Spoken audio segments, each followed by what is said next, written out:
There is such a great, oh, welcome home. There is such a great vibration in this room right now. And I just love how every Sunday, it never feels like a repeat. It feels like brand new, which it can be, and I actually prefer it to be brand new, never happened, and it never has happened in this way before, and never will happen this way again. So this was a wonderful topic. For me, it led me into this place about the assumption effect, but I love Goddard, and I follow, I go through little phases. Neville's my thing now, and the immensity of who we are just blows my mind, literally. Just, wow. I was telling Rita, I said, I was listening to someone, and they said, you don't come here to learn about magic. We're about what? We're about mastery. And I went, oh, magic and mastery. And I started getting all into mastery, and I went, wait. And my little inner child said, don't you dare throw out the magic. Don't even think about it. I have a very bold inner child, by the way. It's very fascinating to me, because why the mastery? Well, first of all, who believes in magic? Right. We believed in it much stronger when we were little, before we were told to put that aside and just be who you need to be now. Boring. And so nothing can happen without magic, but nothing can happen without the mastery of it. It's not just poof, oh, the mastery. So I love definitions, not because I want to be told how to define it, but I know that every person in this room has a different definition for words and things that come up. Magic, it is not hocus pocus. It's the visible evidence of invisible causes. When you assume something and then see the universe rearrange it, as Rita was talking about, to match, it feels magical. I even got goosebumps, or God bumps them. Even though it's simply the law responding. It's that clear. Oh, I'm not leaving this planet till I embody this 100%. Mastery is the art of consistent practice until something becomes a natural expression of who you are. It's not about perfection, it's about alignment. Bringing your thoughts, your beliefs, and actions into harmony so that your chosen assumption is no longer difficult but embodied. That's it. I said this morning to Rita, I talk a lot to her, but she lives where I do. So I'm sitting there saying, we are back to this one statement. We're working too hard at times to manifest. At first it starts out with, I am the all that is all. I am that I am, right? And then then the person goes, yeah. Where is it? Where is it? Where's the magic, man? I don't see it. And then what happens is we have to start at the very beginning again, because it negates it. It negates it the moment and we're all going to have doubt. We're all going to have fear. Yeah, but that. And we enjoy each other's company during it. But I'm just letting you know that for me, there's even a bigger expression. So I wanted to do a little bit more on this idea of magic and do a little bit with you today. So you see the man behind oh no, that's another show we're doing at another time. I was looking up, and I did this a long time ago, but I could tell that I have evolved about that abracadabra, alakazam. Do we remember that? Abracadabra, alakazam. Oh, if you see the childlike wonder going, ooh, yes. Now, these are words often associated with magic and incantations. Abracadabra, and I love this part, is a word used in magic tricks and is believed to have its origins in ancient languages. But guess what it means? Abracadabra means I create as I speak. Woo! What? Any language you want, honey. There is no language with the law. No law, no language. That's one of our big things we've got to really work on. We're addicted to it, right? There is no language in the law. The law only, you don't fake it till you make it with the law. You feel it till you make it.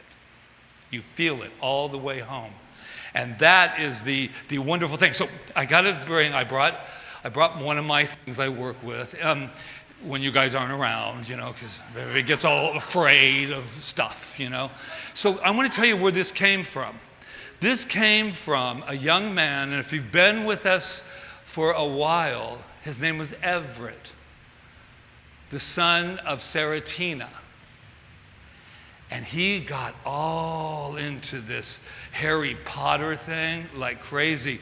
And I asked if he would make me a special one that I could use. And he said no. And I said, oh, I thought you said no. He said, I did. And he had all of these. I said, I just want one of them to use. And he said, it was like the scene in Ghost with Whoopi Goldberg when she has to give up the money. He's like, this one, his mother went, you're going to give him one of your wands. And this was a handmade too, here on the island. And he gave it to me, and he was going like this, I go, no, really, I really want to take this, Everett. So I thought to myself, we love the idea that it has power, right?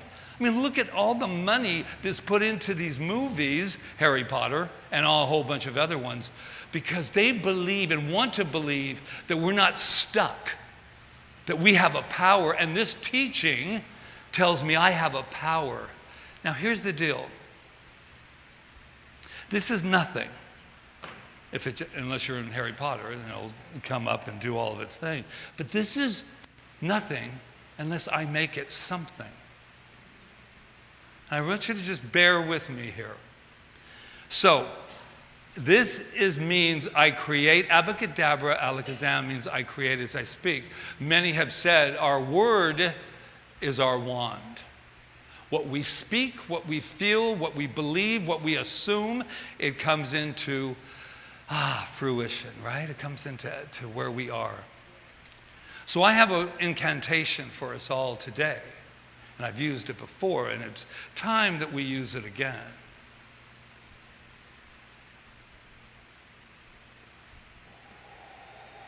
You ready? Abacadabra. Alakazam. The power of God is who I am. Oh my, yeah, right? Oh my God, Janet's up in come back down. No. Well, we're having fun, but there's some truth to this. This doesn't have the power. We do, yes. And here's, I love you, by the way. I'm just telling you, yes. So here's the thing. This is like in school where you had your pointers. The teacher had the pointers. And they went like this. This is what we're focusing on. This is what we're focusing on. What if we took our wand and focused it where we wanted to activate it from here? This has the power only because it's coming from me as God. Oh, blasphemy. No, it's actually not. It is not. And I thought, this is what we do in our treatments. We activate it. We find the desire from where within us, and we say, this is the experience that I choose to have. And you know why it's guaranteed? Because we were given this incredible law of our being that guaranteed us when we got in a jam, when all of a sudden things aren't looking so good in the checkbook. And I want to repeat with this magic. Sometimes we think there's two powers. Sometimes, not anybody in this room, but I have met people. And this is where I am looking forward to ending the gap. There is not a power of health and a power of disease. There is not a power of wealth and a power of poverty. It only feels that way. It is one power that we are using on our own behalf, on someone else's behalf, it took all the sting out of the challenges that we go through in our life. It takes the sting out. And I was saying to myself the other day, self, I understand why this particular teaching isn't having people lined up at the door. And I think the reason that it is because it takes mastery.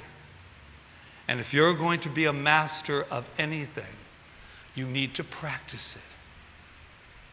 It's nice if every time I wave the wand, that it would be so. And actually it is. Because in the field, there's no time or space. This is such good news. The only suggestion I would have for us all is there's one power, and when something shows up that doesn't look like I used my power very on purpose, punishing ourselves is not the answer. Loving ourselves is the answer.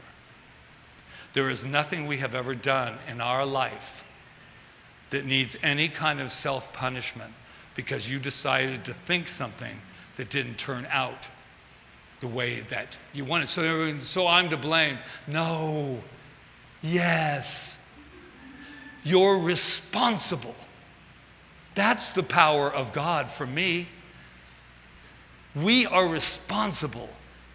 When we're going down the journey, as he was saying, and we make a left and people aren't behaving the way we would like them to behave, we go back home.